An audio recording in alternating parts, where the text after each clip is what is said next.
we'd like to show now is what the pressure for a non-relativistic degenerate gas is. We want to show that the pressure goes as the number density to the 5/3 power. There's a constant of proportionality here. That constant of proportionality is going to be Planck's constant squared over 5 times the mass of the particle we're talking about times the numeric constant, 3 over 8 pi to the 2/3 power. How do we show that? Well, we just had calculated earlier what the Fermi momentum is. We need to know that. We also need to know that if we're dealing with a non-relativistic gas, then we know that that's going to be equal to 2/3 the energy density that's in the system.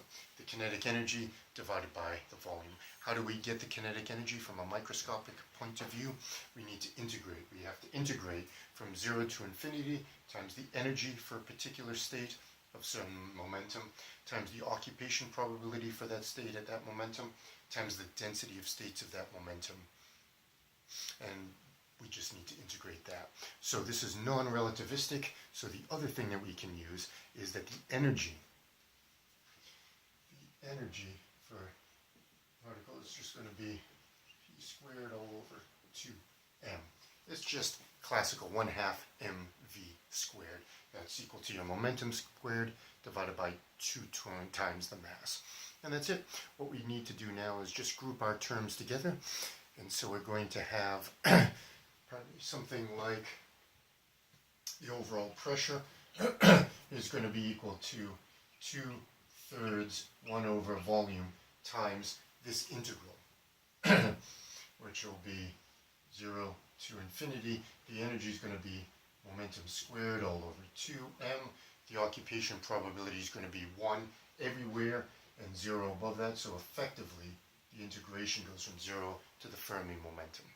Okay, now what we have is the density of states, which is 4 pi p squared dp. And then we need a volume g sub s and Planck's constant. So that should be g sub s, which is 2 times the volume all over Planck's constant cubed. So that's a constant that's in there. We can take a look. We can cancel a couple of things immediately. The volumes cancel out.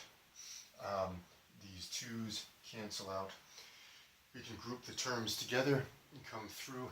And what we will see is that we have 4 pi times 2. So we're ending up with 8 pi over 3. We can pull out the Planck's constant cubed, 1 over Planck's constant cubed.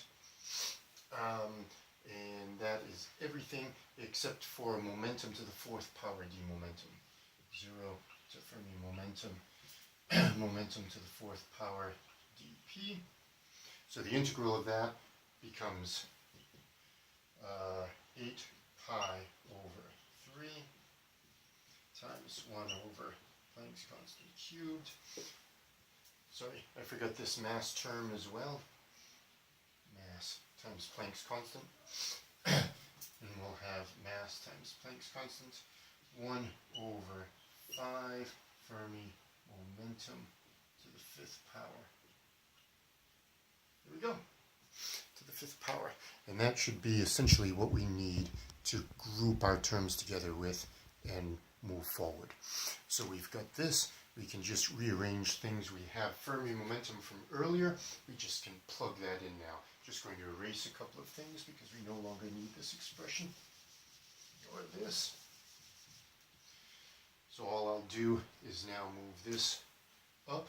So we'll have 8 pi over 3, 1 over mass, 1 over Planck's constant cubed. Put the 5 with the mass. We have Fermi momentum to the 5th power. And that's it. That's exactly what we had from here.